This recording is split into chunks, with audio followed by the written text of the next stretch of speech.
Hello students, welcome to our channel. Students, आज हम उड़ान सोशल साइंस वर्कबुक जो है करने वाले हैं। और उड़ान social science workbook for class 7 जो है उसमें आज हम करेंगे पार्ट 4, विश्व में भारतीय संस्कृति का प्रसार। तो चलिए स्टार्ट करते हैं। पार्ट 4, विश्व में भारतीय संस्कृति का प्रसार। कार्यपत्रक 1 है, अपने अनुभव के आधार पर उत्तर दीजिए। पहला है, आप अपने ज़िले से बाहर कौन कौन से कारणों से गए हैं। आपसे पूछा है कि जब भी अपने डिस्ट्रिक्ट से बाहर जाते हैं तो किस किस काम के लिए जाते हैं। उदाहरण है, शादी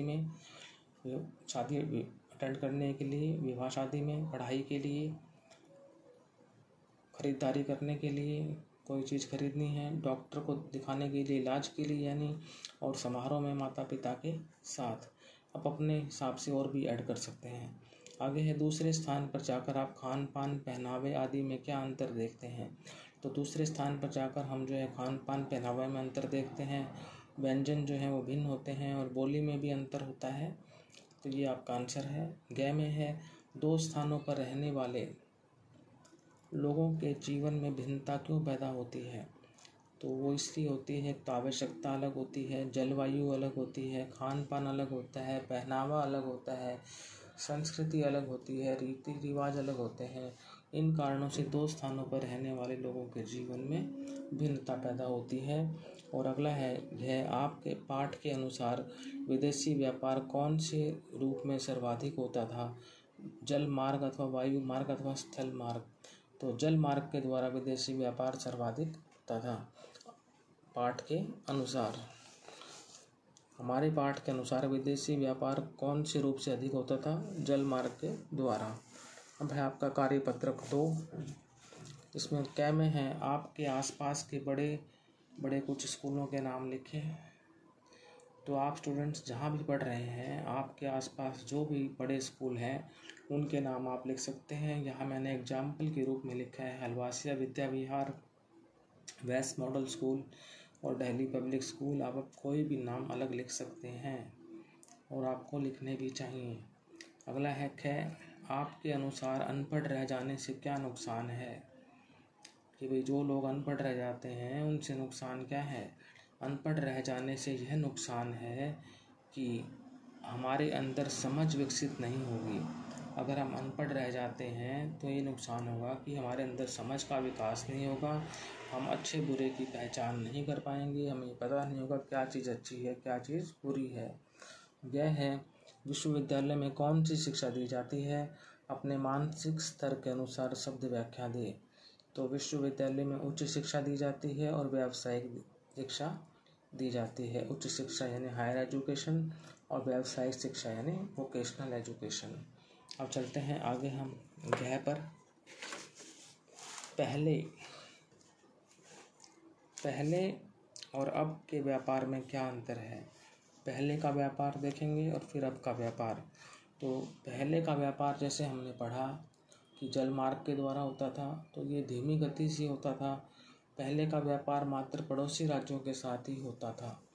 तो आप ये याद रखें कि जो पहले का व्यापार है वो एक तो जल मार्ग के द्वारा होता था, धीमी गति से होता था और व्यापार जो है सिर्फ पड़ोसी राज्यों के साथ होता था। अब बात करते हैं हम अब का व्यापार में। तो अब का व्यापार जो है वो जल मार्ग से भी होता है, वायु मार्ग से भी होता है, थल मार्ग से भी होता है, इन तीनों मार्गों से होता है। अब का व्यापार दूर दराज के देशों के साथ भी होता है। अब का जो व्यापार है वो दूर दराज के जो देश हैं उनके साथ भी होता है। ऑनलाइन इंटरनेट के द्वारा भी व्यापार किया जाता है, जैसे ऑनलाइन ऑर्डर, ऑनलाइन पेमेंट। तो अब के व्यापार में जो है काफ़ी चेंज आ गया है जैसे जैसे चीज़ों का विकास हुआ है। अब है आपका कार्यपत्रक 3। निम्न प्रश्नों के उत्तर दें। क्या में है, क्या आपने विदेशी यात्रियों को आते जाते देखा है। हाँ, देखा है। वे हमारे देश क्यों आते हैं।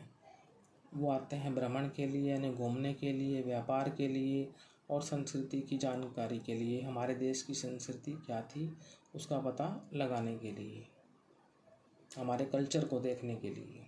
तो भ्रमण, व्यापार और संस्कृति। ग में है, क्या हमारे देश के लोग भी दूसरे देश जाते हैं। अगर हाँ तो क्यों जाते हैं।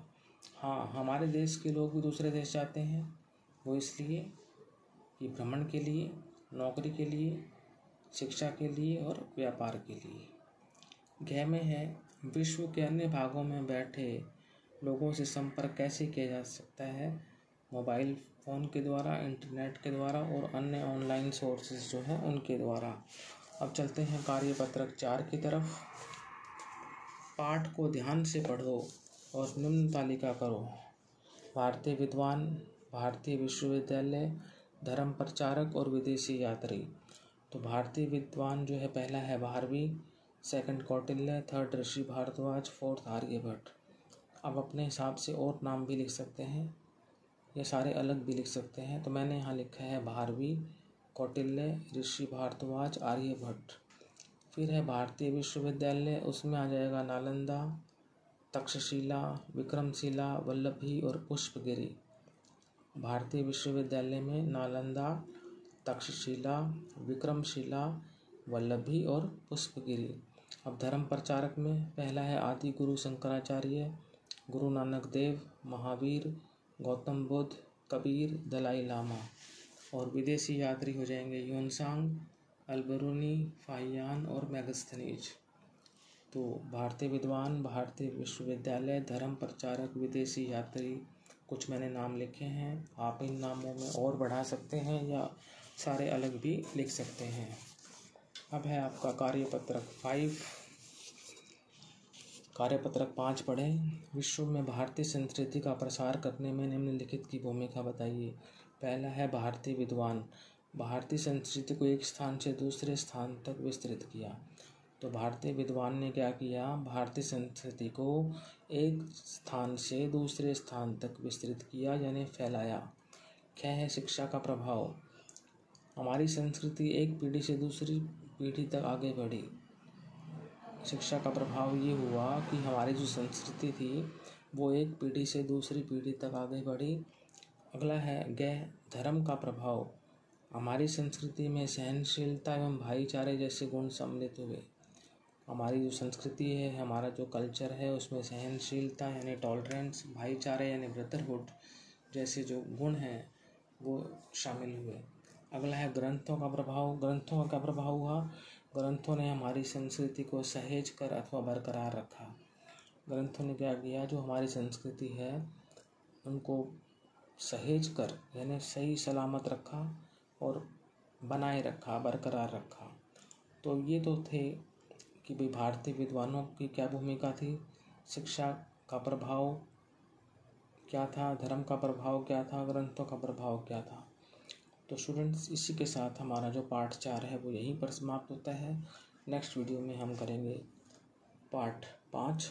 यदि आपको ये वीडियो अच्छा लगा है तो इसको लाइक करें, शेयर करें, चैनल को सब्सक्राइब करें। Thank you.